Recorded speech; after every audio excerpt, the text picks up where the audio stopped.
Hello दोस्तों, स्वागत है आपका अपने YouTube चैनल पीके क्लासेस में। आज हम पढ़ेंगे खिलजी वंश में अलाउद्दीन खिलजी को। इससे पहले पिछली वीडियो में हमने पढ़ा था जलालुद्दीन खिलजी को और देखा था कि उसके भतीजे अलाउद्दीन खिलजी ने कड़ा मानिकपुर में कैसे सुल्तान जलालुद्दीन खिलजी की हत्या कर दी थी और स्वयं सुल्तान बना था। आज उसके आगे की कहानी को जानेंगे और अलाउद्दीन खिलजी को विस्तार से पढ़ेंगे। दोस्तों, उम्मीद करते हैं आप सब अच्छे होंगे। और अलाउद्दीन खिलजी के टॉपिक में से प्रतियोगी परीक्षाओं में अक्सर सवाल पूछे जाते हैं, तो बहुत ही महत्वपूर्ण टॉपिक है। ध्यान से पढ़िएगा, एकाग्रचित्त होकर पढ़िएगा और जो भी बता रहा हूं ध्यान से देखिएगा।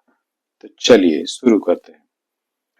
दोस्तों, अलाउद्दीन खिलजी ने 1296 ईस्वी में अपने चचा जान सुल्तान जलालुद्दीन खिलजी की हत्या की थी। और अलाउद्दीन खिलजी कौन था? सुल्तान का भतीजा और दामाद था। अलाउद्दीन खिलजी का जो शासन काल था 1296 से 1316 ईस्वी तक, यानी कि लगभग 20 वर्ष तक इसने शासन किया था। जब इसने जलालुद्दीन खिलजी की हत्या की तभी इसने स्वयं को सुल्तान घोषित कर दिया था, लेकिन औपचारिक राज्याभिषेक बलबन के लाल महल में हुआ। ये ध्यान रखना, राज्याभिषेक कहाँ हुआ? बलबन के लाल महल में। और जलालुद्दीन खिलजी का राज्याभिषेक कहाँ हुआ था? किलोखरी कूलागढ़ी के महल में। अलाउद्दीन खिलजी के राज्याभिषेक के समय इसकी जो आयु थी वो थी 30 वर्ष और 20 वर्ष शासन किया। वैसे 50 वर्ष के बाद इसकी मृत्यु हो गई थी, 50 वर्ष की आयु में। दोस्तों, अलाउद्दीन खिलजी अशिक्षित था लेकिन सैनिक गुणों से परिपूर्ण था और अपने सैनिक गुणों के कारण ही इसने अपने साम्राज्य को विस्तार दिया और सफलतापूर्वक 20 वर्ष तक शासन भी किया। दोस्तों, भारतीय इतिहास में एक और महान शासक था जो इस तरह औपचारिक शिक्षा हासिल नहीं की थी। वो कौन था? अकबर। तो इन दो लोगों को देखकर ऐसा लगता है कि औपचारिक शिक्षा अगर नाम मात्र के लिए है तो ऐसी शिक्षा किसी काम की नहीं है, और अगर औपचारिक शिक्षा नहीं ली है और आपके व्यक्तित्व में गुण अच्छे हैं तो भी जीवन में सफलता हासिल की जा सकती है। चलिए आगे देखते हैं। राज्याभिषेक के बाद अलाउद्दीन खिलजी ने क्या किया था कि जलालुद्दीन खिलजी के पुत्र थे जो अरकली खां और कद्र खां, इन दोनों को मार दिया और उसकी सुल्तान की जो विधवा पत्नी थी मलिका ए जहां, उसको जेल में डाल दिया और इस तरह अपने सभी शत्रुओं का सफाया करके गद्दी पर बैठा। और जब इसने अपने परिवार के लोगों को मारा तो जनता कहीं इसके बारे में कुछ विरोधी विचार न रखे और विद्रोह न कर दे, इसके लिए अलाउद्दीन खिलजी ने क्या किया? देवगिरी से जो धन संपत्ति इकट्ठी की थी, जो लूटा था, उसको जनता में बांट दिया। दोस्तों, पिछली वीडियो में हमने देखा था कि अलाउद्दीन खिलजी ने देवगिरी पर 1294 ईस्वी में आक्रमण किया था, वहां से काफी धन संपत्ति लूट के लाया था। वो सारी संपत्ति इसने सुल्तान बनने के बाद जनता में बांट दी। और क्या किया? और इसने विश्वासघाती अमीरों को दंड दिया। ऐसे अमीर जिन्होंने जलालुद्दीन फिरोज खिलजी के विरोध में अलाउद्दीन का साथ दिया था, उन सभी को भी इसने दंड दिया, क्योंकि जो अमीर पूर्व सुल्तान के विरुद्ध विद्रोह कर सकते थे वो इसके विरुद्ध भी विद्रोह कर सकते, क्योंकि उनकी फितरत में विद्रोह था। और इसलिए इसने ऐसे अमीरों को भी दंड दिया और नए विश्वास पात्र अमीरों और सेवकों को अपनी सेवा में शामिल किया। और इस दंड से क्या हुआ? नए अमीर बिल्कुल सतर्क हो गए कि गलती से भी इनको धोखा नहीं देना है। तो ये तो थी अलाउद्दीन खिलजी की भूमिका कि कौन था, कैसा था, कैसे राजा बना। अब देखते हैं कि इसने 20 वर्ष में क्या क्या काम किए। तो सबसे पहले देखते हैं अलाउद्दीन खिलजी की सैनिक उपलब्धियां। इसकी सैनिक उपलब्धियों को हम दो भागों में बांट के पढ़ेंगे, उत्तरी भारत की विजय और दक्षिण भारत की विजय। तो उत्तर भारत की विजय में सबसे पहले देखेंगे कि मंगोल आक्रमणों का सामना कैसे किया। दोस्तों, अलाउद्दीन खिलजी के समय में सर्वाधिक मंगोलों के आक्रमण हुए। हम लगभग 7 आक्रमणों को क्रम से पढ़ेंगे। एक या 2 साल के अंतराल में ये आक्रमण होते रहे हैं, तो याद करने में कोई विशेष परेशानी नहीं होगी। पहला आक्रमण इसके सिंहासन पर बैठते ही कुछ ही महीनों बाद 1296 ईस्वी में होता है और यहाँ पर मंगोल जो नेता थे वो था कादर। कादर खान से याद रखना, मंगोल नेता कादर ने आक्रमण किया और उसका सामना किया अलाउद्दीन खिलजी के सेनापति जफर खान ने। ये जफर खान नाम याद रखना। शुरू के 3 मंगोल आक्रमणों का सामना जफर खान ने किया और ये बहुत ही होनहार सैनिक गुणों से परिपूर्ण सेनापति था जिसने मंगोलों को नाकों चने चबा दिए। और पहले आक्रमण में जलंधर के समीप इसने मंगोलों को हराया।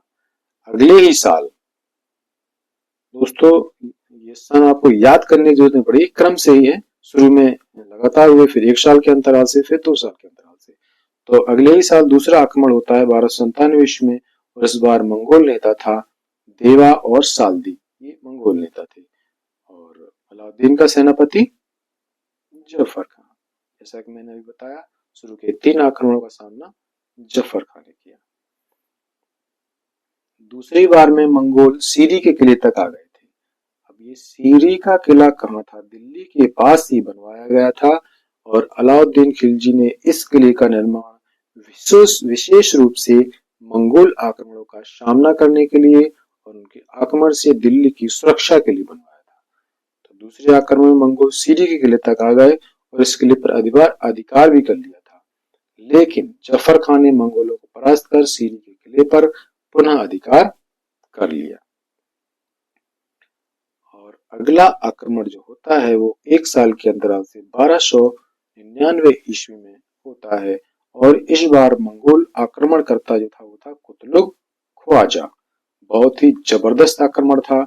मंगोल दिल्ली तक आ गए थे और दिल्ली में इनके बीच घमासान युद्ध होता है। अलाउद्दीन खिलजी का सेनापति जफर खान मंगोलों को परास्त करने में सफल होता है, लेकिन वह खुद भी मारा जाता है। और इस समय तक जफर खान की प्रसिद्धि इतनी हो चुकी थी कि स्वयं अलाउद्दीन खिलजी भी जफर खान से प्रतिद्वंदिता रखने लगा था। उसको लगा था कि कहीं ऐसा ना हो कि जफर खान भी कभी दिल्ली के तख्त पर अपना अधिकार जमाने लगे। और इस भावनाओं को व्यक्त करते हुए इतिहासकार प्रोफेसर के.एस. लाल लिखते हैं कि अलाउद्दीन के लिए दोहरी विजय थी, एक शक्तिशाली मंगोलों पर और दूसरी शक्तिशाली और महत्वाकांक्षी जफर खान की मृत्यु से। इस तरह अलाउद्दीन खिलजी के लिए दोहरी विजय थी। मंगोलों का चौथा आक्रमण 2 साल बाद 1301 ईस्वी में होता है और इस बार मंगोल नेता थे तारगी। इस बार मंगोल दिल्ली के पास में ही लूटपाट करके वापस चले गए। 3 साल बाद अगला आक्रमण होता है मंगोल नेता अली बेग के नेतृत्व में और अब अलाउद्दीन खिलजी की सेना की कमान किसने संभाली? मलिक काफूर और गाजी मलिक ने। दोस्तों, ये मलिक काफूर कौन था? ये एक हिजड़ा था और 1297 ईस्वी में जब अलाउद्दीन खिलजी ने गुजरात में आक्रमण किया उस समय ये इसको मिला था। इससे अलाउद्दीन खिलजी बहुत प्रभावित हुआ और अपने साथ रख लिया था। तो 5वें आक्रमण का सामना किया मलिक काफूर ने और इस समय तक अलाउद्दीन खिलजी ने अपनी सीमा सुरक्षित कर ली थी, कई दुर्गों का निर्माण कर लिया था और अलाउद्दीन खिलजी की सेना ने मंगोलों को आसानी से परास्त किया और भगा दिया।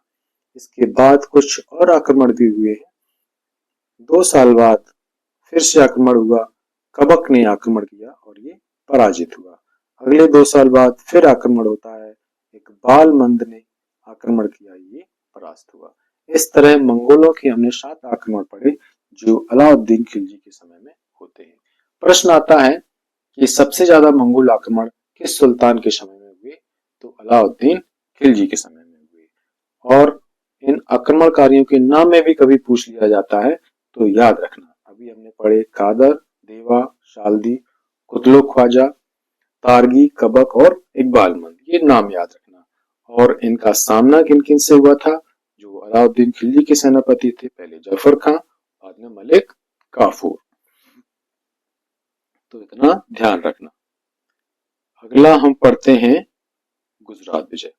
उत्तर भारत की विजयों में अलाउद्दीन खिलजी की महत्वपूर्ण विजय थी गुजरात विजय। गुजरात पर खिलजी ने 1297 ईस्वी में आक्रमण किया। गुजरात का शासक था कर्ण बघेल और खिलजी सेना का नेतृत्व किया था उलुग खां और नुसरत खां ने। खिलजी सेना ने गुजरात की राजधानी अनहिलवाड़ को खूब लूटा, क्योंकि कर्ण बघेल जो राजा थे वो वहां से भाग गए और भागकर कहां पहुंचे? देवगिरी के राजा रामचंद्र देव के इन्होंने शरण ली। तो खिलजी सेना ने क्या किया? कर्ण बघेल की पत्नी कमला देवी को पकड़कर दिल्ली भेज दिया और सुल्तान की सेवा में लगा दिया। इसी समय सुल्तान को मलिक काफूर नाम का हिजड़ा भी मिला। सुल्तान इससे बहुत प्रभावित हुआ और अपने साथ अपनी सेवा में रख लिया। अलाउद्दीन खिलजी का अगला आक्रमण होता है रणथंभौर पर। यहाँ के शासक थे हमीर देव। खिलजी सेना का नेतृत्व उलुग खां और नुसरत खां ने किया। इस आक्रमण में जब युद्ध हुआ तो नुसरत खां मारा गया था और उलुग खां बचा। उलुग खां को विजय के बाद रणथंभौर का सूबेदार बना दिया गया था। और दोस्तों, ये युद्ध भी धोखे से जीता गया, क्योंकि हमीर देव की जो प्रधानमंत्री था रनमल, उसको खिलजी सेना ने धोखे से बरगला के अपनी ओर मिला लिया और बहुत सारी सेना ने युद्ध में भाग नहीं लिया। हमीर देव की हत्या कर दी गई, रणथंभौर को जीत लिया गया और उलुग खां को वहां का सूबेदार बना दिया। अगली जो विजय थी अलाउद्दीन खिलजी की, इसके बारे में बहुत कुछ आप पहले से ही जानते होंगे। चित्तौड़ विजय। चित्तौड़ पर अलाउद्दीन खिलजी ने 1303 ईस्वी में आक्रमण किया। चित्तौड़ के जो शासक थे वो थे गहलोत वंश के राणा रतन सिंह और इनकी एक रानी थी, रानी पद्मिनी। अब आपको काफी कुछ याद आ गया होगा। दोस्तों, 1303 ईस्वी में अलाउद्दीन खिलजी ने चित्तौड़ पर आक्रमण किया था। इसके लगभग 237 साल बाद 1540 ईस्वी में एक पुस्तक लिखी गई पद्मावत, और इसके रचयिता हैं मलिक मोहम्मद जायसी। इस पद्मावत पुस्तक में रानी पद्मिनी की कहानी को लिखा गया है। इसमें ऐसा वर्णन है कि अलाउद्दीन खिलजी रानी पद्मिनी की सुंदरता की चर्चाओं को सुनकर एक बार पद्मिनी को देखना चाहता था और ऐसा संदेश इसने राणा रतन सिंह को भिजवाया। रतन सिंह इस बात के लिए तैयार हो गए कि एक बार आप रानी को देख सकते हैं। और जब अलाउद्दीन खिलजी को रानी के सम्मुख प्रस्तुत किया गया, एक झलक बस थोड़ी सी देर के लिए दिखाई गई और अलाउद्दीन खिलजी मुग्ध हो गया। रानी को पाने के लिए लालायित हो उठा। उसने धोखे से राणा रतन सिंह को कैद किया और दिल्ली ले गया और संदेश भिजवाया कि रानी पद्मिनी जब दिल्ली हमारे पास आएगी तो हम राजा को छोड़ देंगे। और रानी पद्मिनी अपने सैनिकों को पालकियों में बैठाकर दिल्ली गई और इसमें 2 सेनापति भी थे, गोरा और बादल, जिन्होंने युद्ध किया दिल्ली में जाकर और वीरगति को प्राप्त हुई। और रानी पद्मिनी राणा रतन सिंह को छुड़ाने में कामयाब हुई और वहां से उनको वापस ले आई तो अलाउद्दीन खिलजी बौखला गया। इसने चित्तौड़ पर हमला किया और राणा रतन सिंह को हराया। राणा रतन सिंह की मृत्यु होती है कुंभलगढ़ के राजा देवपाल के साथ युद्ध में। और इनकी मृत्यु के बाद रानी पद्मिनी ने जौहर कर दिया। दोस्तों, जौहर क्या होता है? अग्नि प्रज्वलित करके अग्नि के कुंड में रानी स्वयं को जला देती है, उसको कहते हैं जौहर। जौहर की घटना हमने पहले भी देखी थी। जब मोहम्मद बिन कासिम ने सिंध पर आक्रमण किया तो सिंध के राजा दाहिर की पत्नी ने सबसे पहले जौहर किया था। इस तरह अलाउद्दीन खिलजी चित्तौड़ को जीत लेता है और चित्तौड़ का नाम बदलकर अपने पुत्र के नाम पर खिजराबाद रख देता है। अगला आक्रमण अलाउद्दीन खिलजी का होता है मालवा पर 1305 ईस्वी में। मालवा के शासक थे महलक देव। मालवा के शासक कौन थे? महलक देव। खिलजी सेना का नेतृत्व किया ऐनुल मुल्क ने। खिलजी सेना ने मालवा पर विजय हासिल की और उज्जैन, धारा और चंदेरी पर का अधिकार हो जाता है। अगला आक्रमण होता है मारवाड़ पर। मारवाड़ में दो किले महत्वपूर्ण थे। शिवाना, यहाँ का शासक था शीतल देव, और जालौर, जालौर का शासक था कान्हड़ देव। ये दोनों पराजित होते हैं और खिलजियों का यहाँ पर अधिकार हो जाता है। तो ये पड़ी उत्तर भारत की विजय। दोस्तों, विजयों को क्रम में आप सेट कर सकते हैं। इनके पहले अक्षर को लेकर अगर शॉर्ट ट्रिक बनाए तो देखो क्या बनती है, याद करने का तरीका बताते हैं। सबसे पहले हमने पढ़ा था मंगोल आक्रमण का सामना किया, तो मां से हम पहला अक्षर मंग लिख लेते हैं। फिर गुजरात विजय हुई थी, हम लिखते हैं गु। रणथंबोर, चित्तौड़ विजय, मालवा और फिर मारवाड़। इस तरह क्या टिक बनी? मंगुरची मामा, मंगुरची मामा। बस एक लाइन याद रखना, सारे उत्तर भारत के विजय अभियान आपको याद हो गए। मंगुरची मामा। और यहाँ पर कौन कौन शासक थे उनके नाम याद रखना, बस आपके उत्तर भारत की विजय याद हो गए। ऐसे ही हम दक्षिण भारत की विजय भी आसानी से याद करेंगे। दोस्तों, घबराने की जरूरत नहीं है, महत्वपूर्ण टॉपिक है, इत्मीनान से पढ़िए। एक एक लाइन में संभावित प्रश्न छुपा हुआ है। मैं पहले ही बता चुका हूँ, बहुत मेहनत से नोट्स तैयार किए हैं, अपने पूरे अनुभव को इसमें डाल दिया है, तो ध्यान से पढ़ते जाइए। दक्षिण भारत की विजय। सबसे पहले दक्षिण भारत में कहां आक्रमण किया? वारंगल। यहाँ का जो शासक था वो काकती वंश का था, प्रताप रुद्रदेव। दोस्तों, यहाँ पर खिलजी सेना परास्त हो जाती है। प्रताप रुद्रदेव ने खिलजी सेना को परास्त किया, इसको छोड़ दिया। अगला अभियान होता है अलाउद्दीन खिलजी का देवगिरी पर। देवगिरी के शासक थे राजा रामचंद्र देव। देवगिरी पर अलाउद्दीन खिलजी ने पहले भी आक्रमण किया था 1294 ईस्वी में, जब सुल्तान था जलालुद्दीन खिलजी।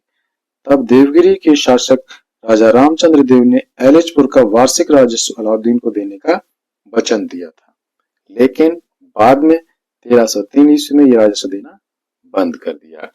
अलाउद्दीन खिलजी ने कहा, अब तो हम सुल्तान हैं और हमको राजस्व नहीं दिया जा रहा, चलो हमला करते हैं। इसने सेना भेजी नायब मलिक के नेतृत्व में कि जाओ और रामचंद्र देव को मजा चखा कराओ। खिलजी सेना का सामना सबसे पहले होता है कर्ण बघेल से। कर्ण बघेल कौन थे? गुजरात का शासक जो भागकर देवगिरी पहुंचा था, वही शरणार्थी शासक कर्ण बघेल। कर्ण बघेल को खिलजी सेना ने परास्त किया। इसकी पुत्री देवल को दिल्ली भेज दिया गया, जहां उसका विवाह अलाउद्दीन के पुत्र खिज्र खां से कर दिया गया। जब कर्ण बघेल पराजित हुए, अब नंबर आता है राजा रामचंद्र देव का। देवगिरी के राजा रामचंद्र देव ने जब देखा कि कर्ण बघेल पराजित हुआ और हम भी इनसे जीतने वाले नहीं हैं, तो इन्होंने क्या किया?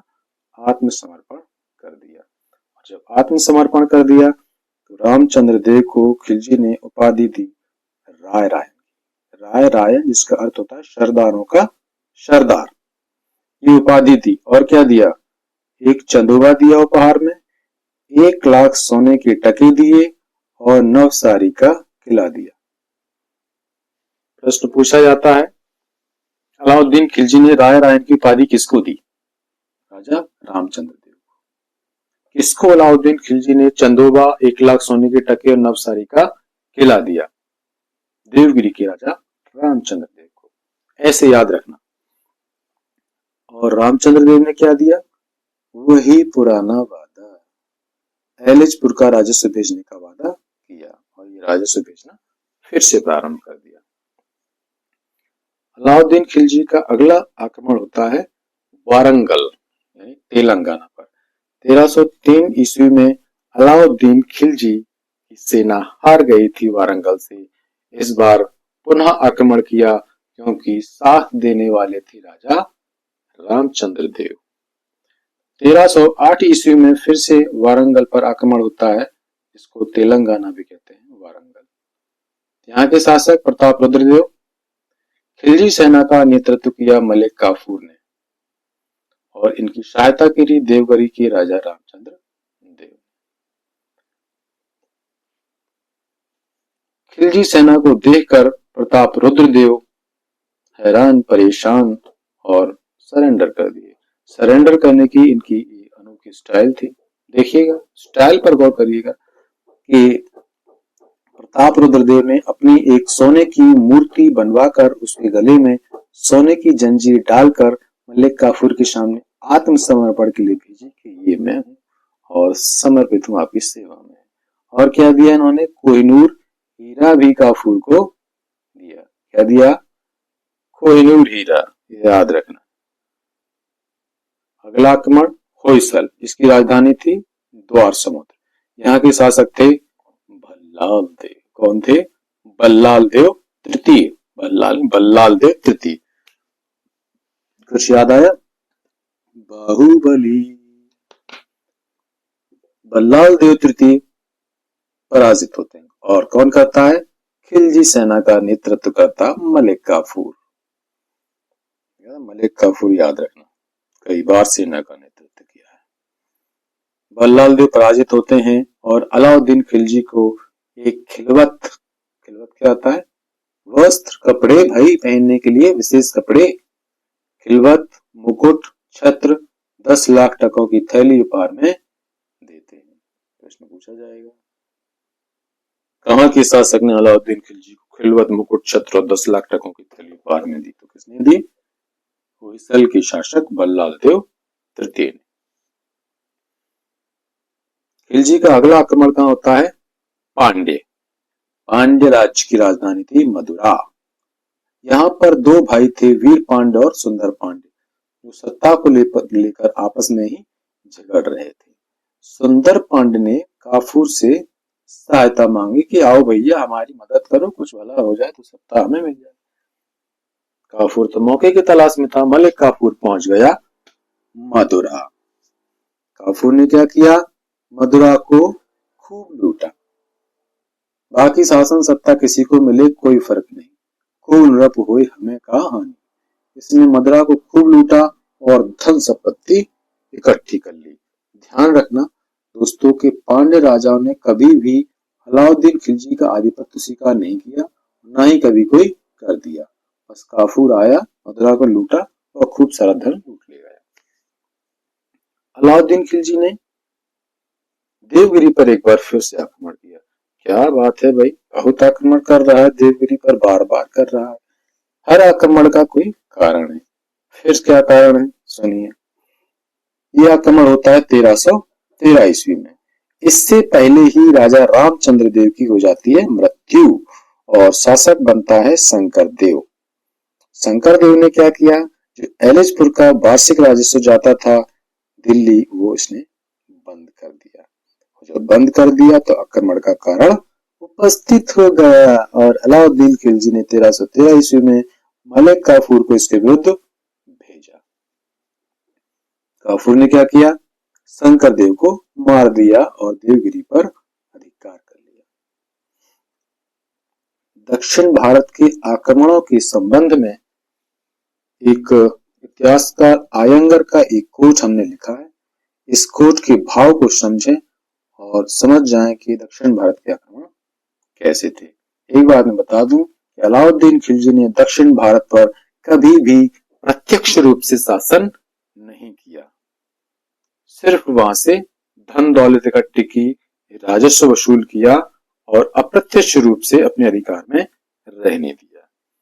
डॉक्टर आयंगर लिखते हैं कि अलाउद्दीन को उत्तरी भारत में अपनी स्थिति को सुदृढ़ करने के लिए धन की आवश्यकता थी और इस धन की प्राप्ति के लिए उसने बार बार दक्षिण भारत पर आक्रमण किए, जो उसके लिए सोना देने वाली गाय थी।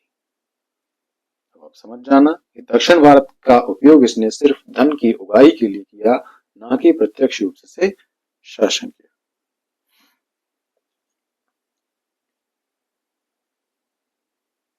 अलाउद्दीन खिलजी सिकंदर की तरह विश्व विजेता बनना चाहता था और इसलिए उसने स्वयं सिकंदर द्वितीय यानी सिकंदर सानी की उपाधि धारण की और सिक्कों पर भी इसे अंकित करवाया था। अलाउद्दीन खिलजी का लगभग संपूर्ण भारत पर आधिपत्य था, कुछ प्रांतों को छोड़कर। कौन कौन से प्रांत छूटे हुए थे?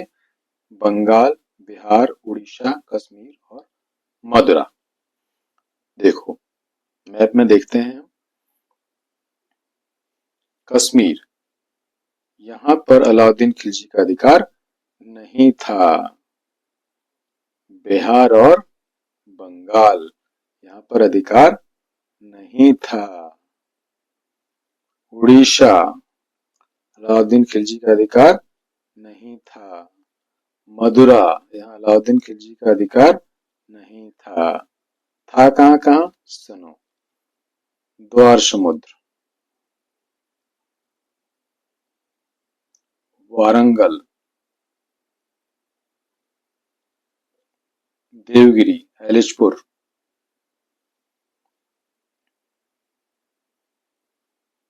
और ये उत्तर भारत के अनहिलवाड़ यानी गुजरात, जालौर, ये भी हमने देखे। और बस इन 4 जगहों को छोड़कर अलाउद्दीन खिलजी का शासन लगभग संपूर्ण भारत पर था। तो ये तो थी अलाउद्दीन खिलजी की सैनिक उपलब्धियां। अब हम देखते हैं अलाउद्दीन खिलजी की गृह नीति और प्रशासन में क्या सुधार किए। अलाउद्दीन खिलजी का राजत्व का सिद्धांत क्या था? राजत्व में दैवी सिद्धांत का पालन किया। इसके पहले राजत्व के दैवी सिद्धांत का प्रतिपादन किसने किया था? हमें कमेंट करके जरूर बताएं। राजत्व का दैवी सिद्धांत होता क्या है? यानी इसका अर्थ है राजा पृथ्वी पर ईश्वर का प्रतिनिधि है और उसकी आज्ञा का उल्लंघन करना ईश्वर की आज्ञा के उल्लंघन करने के समान है। यानी कि वह राजा की इच्छा को ही कानून मानता था और अपनी नीतियों में किसी का भी हस्तक्षेप स्वीकार नहीं किया। इसलिए इसने उद्दंड अमीरों को दमन किया और उलेमाओं को भी राजनीति में नहीं हस्तक्षेप करने दिया। उलेमा कौन? तथाकथित धर्मगुरु। और अलाउद्दीन खिलजी ने स्वयं ही एक उपाधि धारण की, नासिर अमीर उल मोमिनीन यानी खलीफा का सहायक। ये उपाधि इसने स्वयं को दी, ध्यान रखना। तो दोस्तों याद करके बताना, इतिहास में सबसे पहले बगदाद के खलीफा ने विधिवत रूप से किस दिल्ली के सुल्तान को नासिर अमीर उल मोमिनीन यानी खलीफा का सहायक की उपाधि दी थी और अपना वैध प्रतिनिधि घोषित किया था? यहाँ पर अलाउद्दीन खिलजी ने स्वयं को यह उपाधि दी है, ध्यान रखना। अमीर खुसरो, जो अलाउद्दीन खिलजी का संरक्षक विद्वान था, अपने ग्रंथ खजाइन उल फुतूह में अलाउद्दीन खिलजी के लिए क्या शब्द इस्तेमाल करता है? विश्व का सुल्तान, युग का विजेता, जनता का चरवाहा, ऐसे भारी भरकम शब्द अलाउद्दीन खिलजी के लिए इस्तेमाल किए हैं। तो प्रश्न आते हैं, विश्व का सुल्तान किसको कहा जाता है? जनता का चरवाहा किसको कहा जाता है? युग का विजेता किसको कहा जाता है? तो अलाउद्दीन खिलजी को। और ये कहा किसने है? अमीर खुसरो ने। तो अमीर खुसरो तो इनके संरक्षक विद्वान है, अपने सुल्तान की तारीफें लिखेंगे, ऐसा ही इतिहास लिखा गया है भाई। चलो, और क्या किया अलाउद्दीन खिलजी ने? इसकी गृह नीति का हिस्सा विद्रोहों का दमन किया और इस दमन से सबक लेते हुए कुछ प्रशासनिक सुधार भी किए। अलाउद्दीन खिलजी के समय 4 महत्वपूर्ण विद्रोह होते हैं। नए मुसलमानों का विद्रोह, सुल्तान की भतीजे अकद खां का विद्रोह, भांजे थे मंगू खां और अमीर खां इनका विद्रोह, और दिल्ली में हाजी मौला का विद्रोह। ये नाम याद रखना, कोई डीपली क्वेश्चन बन गए तो ऐसे पूछ लेते हैं कि हाजी मौला का विद्रोह किसके समय हुआ? तो अलाउद्दीन खिलजी के समय। अकद खां का विद्रोह किसके समय हुआ? अलाउद्दीन खिलजी के समय में। अलाउद्दीन खिलजी ने इन विद्रोहों का दमन किया और इन पर विचार करने के लिए, समीक्षा करने के लिए अपने मित्रों से परामर्श किया और वह इस निष्कर्ष पर पहुंचा कि उसकी प्रशासनिक व्यवस्था में कुछ दोष हैं जिनके कारण ये विद्रोह हो रहे हैं। कौन से दोष उसने नोटिफाई किए? सुनिए। कुछ लोगों के पास अत्यधिक धन संपत्ति का संग्रह होना। जब लोगों के पास पैसा आ जाता है तो विद्रोह की बात सोचने लगते हैं। अत्यधिक मद्यपान प्रयोग, बहुत ज्यादा शराब का प्रयोग, और जिससे क्या होता है, षड्यंत्र की प्रेरणा मिलती है, ऐसा इनका मानना था। अमीरों का पारस्परिक मेल मिलाप, जब चार लोग इकट्ठे होते हैं तो योजनाएं बनती हैं। और अगला जो नोटिफाई किया इन्होंने वो क्या था? गुप्तचर विभाग की अयोग्यता, यानी उसके खिलाफ षड्यंत्र होते हैं, षड्यंत्र की योजनाएं बनती हैं और उसको कुछ पता ही नहीं चलता है, तो कहीं ना कहीं गुप्तचर विभाग अयोग्य है। इन दोषों को दूर करने के लिए उसने 4 आदेश जारी किए। कौन से 4 आदेश जारी किए? जो उसको दोष मिले उनको दूर करने के लिए ही आदेश थे। कौन से आदेश थे? पहला आदेश था धन संपत्ति पर अधिकार कर लिया, यानी अमीरों के पास जो संपत्ति थी वो संपत्ति किसकी होगी? अब राज्य की संपत्ति होगी। और क्या किया? माफी की भूमि पर कर लगाया। माफी की भूमि यानी जो विद्वानों को मदद ए मास, जिस भूमि को कहते थे मदद ए मास, जो भूमि दी जाती थी, धार्मिक उपयोग के लिए जो भूमि दी जाती थी, यानी वक्फ की भूमि, वक्फ भूमि, उस पर भी अलाउद्दीन खिलजी ने टैक्स लगा दिया। और क्या किया? मदिरा पान पर प्रतिबंध, शराब बनाना, शराब पीना सब प्रतिबंधित कर दिया गया। और सबसे बड़ी बात, स्वयं भी मदिरा पान छोड़ दिया, यानी खुद उदाहरण प्रस्तुत किया कि जो काम आप नहीं करेंगे वो हम भी नहीं करेंगे, हमें देखो हम नहीं कर रहे हैं तो आप क्यों करेंगे, ऐसा। और क्या किया? सामाजिक समारोहों पर प्रतिबंध लगा दिया, यानी शादी विवाह पार्टियां नहीं होगी, बहुत ही सादगीपूर्ण तरीके से शादी विवाह संपन्न और समारोह करने के लिए सुल्तान की अनुमति लेनी होगी, और सुल्तान अनुमति देगा क्यों, है ना। और उसने क्या किया? गुप्तचर विभाग को बहुत ही मजबूत बना दिया। ऐसा कहा जाता है कि अलाउद्दीन खिलजी के पास प्रतिदिन की छोटी से छोटी सूचनाएं भी पहुंचती थी, और इस तरह इसने अपनी प्रशासनिक व्यवस्था को चुस्त दुरुस्त कर दिया। और क्या किया? इसने हिंदुओं का दमन किया। दोस्तों, अलाउद्दीन खिलजी एक असहिष्णु शासक था। इसने हिंदुओं के प्रति दमनकारी नीति अपनाई, और नीति के संबंध में मैंने एक कोट लिखा है इतिहासकार जियाउद्दीन बरनी का। ये लिखते हैं कि अलाउद्दीन खिलजी का उद्देश्य था कि हिंदू घोड़े पर न बैठ सकें, शस्त्र न रख सकें, अच्छे कपड़े न पहन सकें और किसी प्रकार का आनंद नहीं उठा सकें। इस प्रकार ये हिंदुओं को बिल्कुल भी संपन्न नहीं बनाना चाहता था और उनको हर तरह से निचोड़ लेना चाहता था। सैनिक सुधार। अलाउद्दीन खिलजी ने सेना के क्षेत्र में बहुत ही महत्वपूर्ण सुधार किया। यहाँ से प्रश्न बहुत पूछा जाता है, ध्यान रखना। क्या सुधार किए? यह पहला सुल्तान था जिसने स्थायी सेना की नींव डाली। और क्या किया? सैनिकों को नगद वेतन दिया जाता था। इसके पहले सैनिकों को जागीरें दे दी जाती थी और फिर उसके बदले वो आजीवन वंशानुगत सुल्तान की सेवा करते रहते थे। इसने कहा नहीं, नगद वेतन देंगे। और क्या किया? घोड़ों को दागने की प्रथा प्रारंभ की। घोड़ों को दागना, जी हाँ, राज्य की एक सील घोड़े पर लगा दी जाती थी कि अब ये घोड़ा शासकीय सेवा में रहेगा। ऐसा क्यों? ताकि खराब घोड़े सरकारी घोड़ों से न बदले जा सके। और क्या हुआ? सैनिकों का हुलिया रजिस्टर में लिखने की प्रथा इसने प्रारंभ की, यानी कौन कैसा दिखता है, कैसा रंग है, कैसा चेहरा है, कैसी नाक है, कैसे होठ है, आंख है, बाल, ये चेहरा लिखा जाएगा। यानी कि बस कैमरा नहीं था कि फोटो खींच के लगा लें, तो बस हुलिया लिखा जाएगा। और क्या, ये प्रथा अलाउद्दीन खिलजी ने प्रारंभ की। ये प्रश्न कई बार पूछे गए हैं, ये हुलिया लिखने की प्रथा और घोड़ों को दागने की प्रथा, नगद वेतन देने की प्रथा, यानी ये किसने प्रारंभ की? अलाउद्दीन खिलजी ने आर्थिक सुधार क्या किए? देखो, आर्थिक मामलों को देखने के लिए एक नए विभाग की स्थापना की जिसको दीवाने रियासत कहा जाता था। भूमि की पैमाइश के लिए बिस्वा को मानक इकाई के रूप में निर्धारित किया और भूमि की उपज का 50% यानी 1/2 निर्धारित किया। इससे पहले जो राजस्व था वो 1/3 लिया जाता था और अलाउद्दीन खिलजी ने 1/2 यानी कि 50% राजस्व वसूल किया। इसने कुछ नए कर भी लगाए, आवास कर और चराई कर। चराई कर दुधारू पशुओं पर लगाया जाता था, आवास कर यानी घरी कर, ये घर पर लगता था।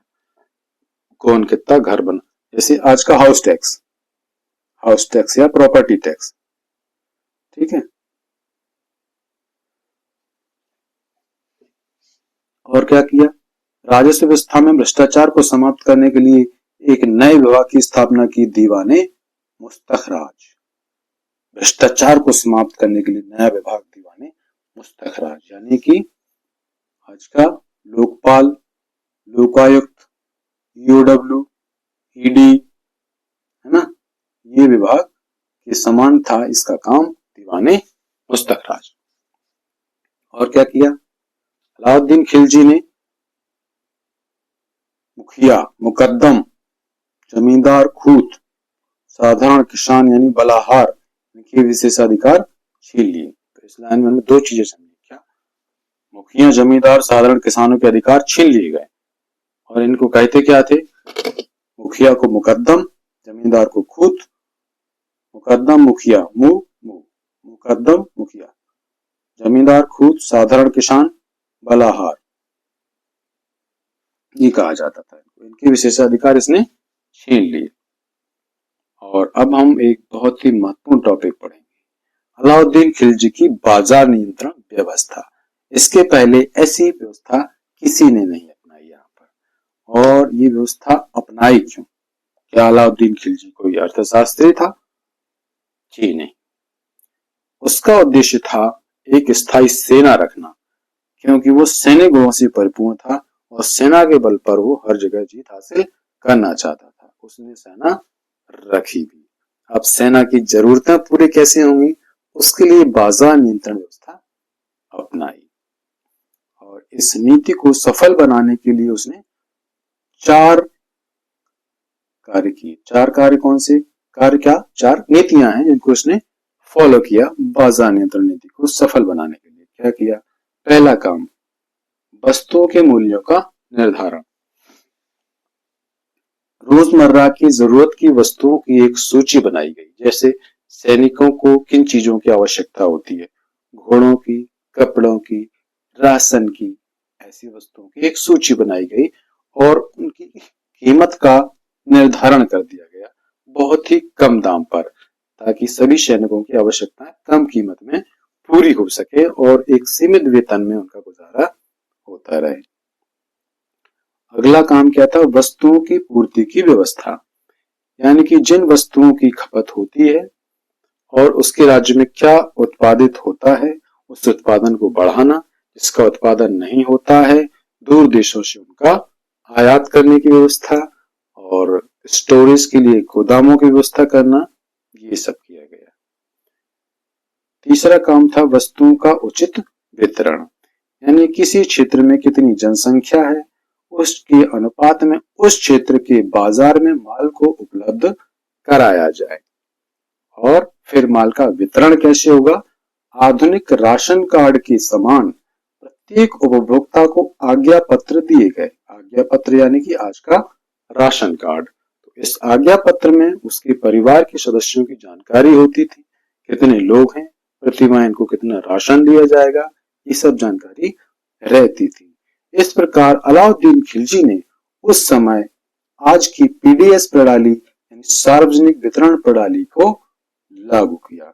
प्रश्न आता है कि भारतीय इतिहास में या सल्तनत काल में सार्वजनिक वितरण प्रणाली को लागू करने वाला सुल्तान कौन था? तो कौन था? अलाउद्दीन खिलजी। अब इन बाजारों का प्रबंध कैसे हुआ, इसका एक पूरा सिस्टम था। क्या सिस्टम था हम देख लेते हैं, यहां से प्रश्न कई बार पूछे जाते हैं। दोस्तों अभी हमने देखा कि नया विभाग बनाया था दीवाने रियासत, बस यही विभाग बाजार की व्यवस्था देखता था। तो बाजार का सर्वोच्च अधिकारी कौन था? दीवाने रियासत। और प्रत्येक व्यापारी को इस दीवाने रियासत के कार्यालय में अपना रजिस्ट्रेशन कराना होता था।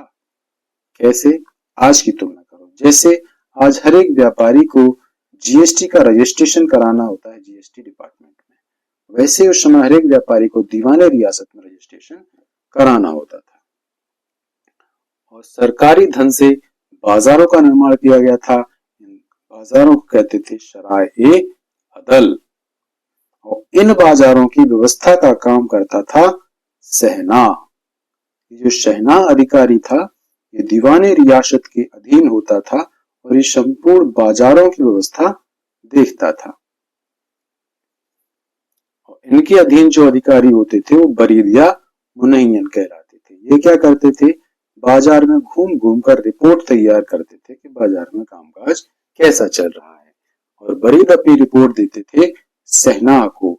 और सहना किसको देते थे?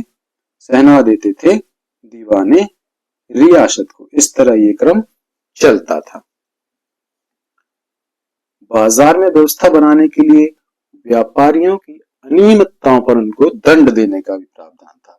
क्या प्रावधान था? कि अगर कोई व्यापारी कम तौलता है उसके शरीर से उतने वजन का मांस काट लिया जाता था। अरे बाप रे, रोंगटे खड़े हो जाएं भाई ऐसा सुन के, इतना कठोर दंड। और क्या? प्रत्येक व्यापारी को अपने बीवी बच्चों को दिल्ली में रखना आवश्यक था। अब तुम कहीं भी व्यापार करो, परिवार यहाँ रहेगा, एक तरह से बंधक के रूप में। तो व्यापारियों को व्यापार करना बड़ा मुश्किल हो गया। इस बाजार व्यवस्था की अगर मूल्यांकन करें तो क्या हम मूल्यांकन लिख सकते हैं? अलाउद्दीन खिलजी ने जिस उद्देश्य से बाजार नियंत्रण नीति को अपनाया था उसमें वह सफल रहा। उसका उद्देश्य क्या था? उसका उद्देश्य कोई आर्थिक विकास नहीं था। उसका जो उद्देश्य था वो था एक विशाल सेना रखना।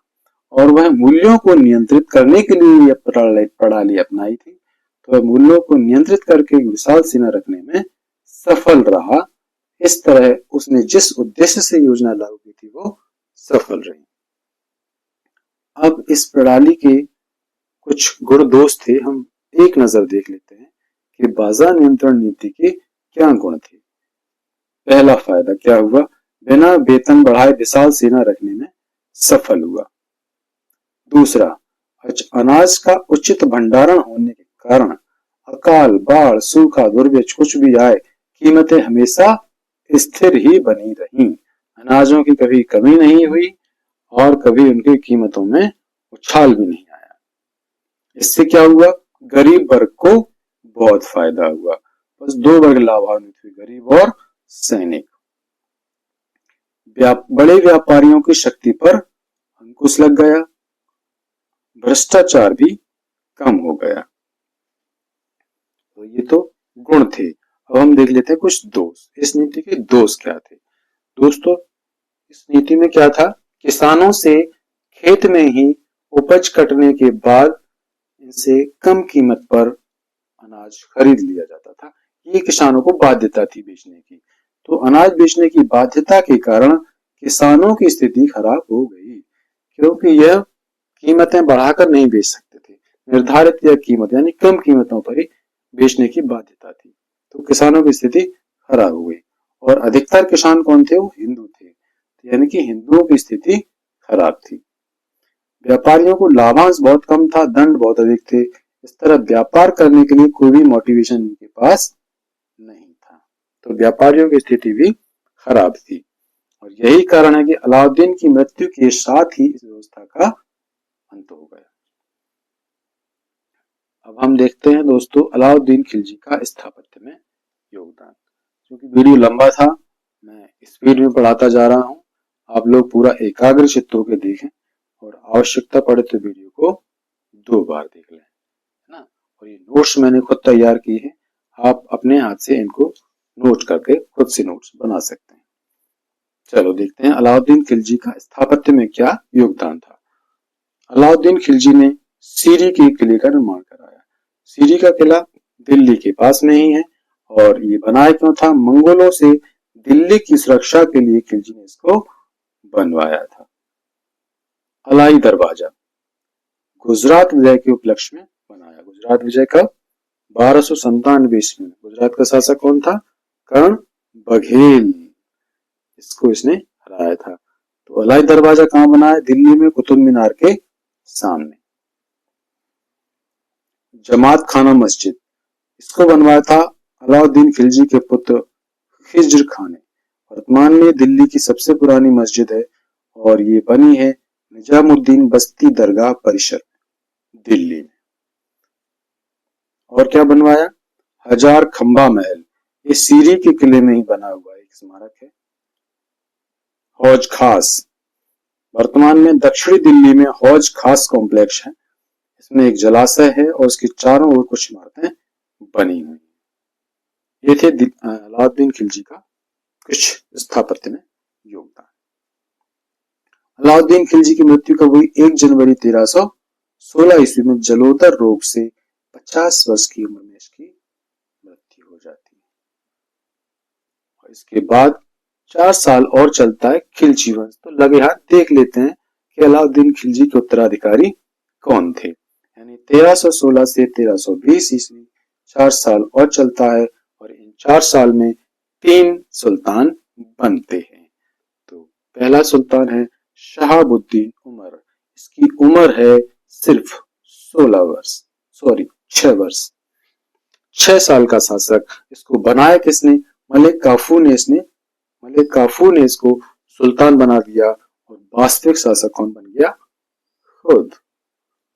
अलाउद्दीन खिलजी की मृत्यु के बाद मलिक काफूर की महत्वाकांक्षाएं काफी जाग गई, काफी बढ़ गई और उसने शासन सत्ता में सीधा हस्तक्षेप करना प्रारंभ कर दिया था। क्या होता है? कुतुबुद्दीन मुबारक शाह खिलजी, इनका शासन लगभग 4 वर्ष 1316 से 1320। इन 3 शासकों में सबसे ज्यादा तो यही रहे हैं, बाकी ये 2 तो नाम मात्र के रहे हैं। तो मुबारक शाह खिलजी ने क्या किया? मलिक काफूर की हत्या कर दी। मतलब वास्तविक राजा तुम बने बैठे हो, तुम तो हमारे सेवक हो ना, राजा कैसे बन गए? और अपने शहाबुद्दीन उमर इसको अंधा कर दिया और इसकी हत्या करवाकर खुद शासक बन गया। इसने क्या महत्वपूर्ण काम किया? इसने स्वयं को खलीफा घोषित कर दिया। अलाउद्दीन खिलजी ने तो स्वयं को उपाधि दी थी नासिर अमीर उल मोमिनीन की, लेकिन मुबारक शाह खिलजी ने क्या किया? स्वयं को खलीफा ही घोषित कर दिया। मतलब हम ही खलीफा हैं, बस किसी का कोई काम ही नहीं बचा है। इतिहासकार बर्नी लिखते हैं कि ये जो मुबारक शाह खिलजी बहुत ही विलासी प्रवृत्ति का शासक था और ये कभी कभी दरबार में निर्वस्त्र घूमता था। क्या अजीब शौक पाल रखे, निर्वस्त्र दरबार में घूमता था, ऐसा कहा है जियाउद्दीन बर्नी ने। इसने खुसरो नाम के एक व्यक्ति को अपना वजीर नियुक्त किया था। ये खुसरो कौन था? ये गुजरात की निम्न जाति का एक व्यक्ति था। इसने इस्लाम कबूल कर लिया था, यानी ये क्या था? भारतीय मुसलमान था। और ये खुसरो कौन है? यही नासिरुद्दीन खुसरो जो अगला शासक बनता है।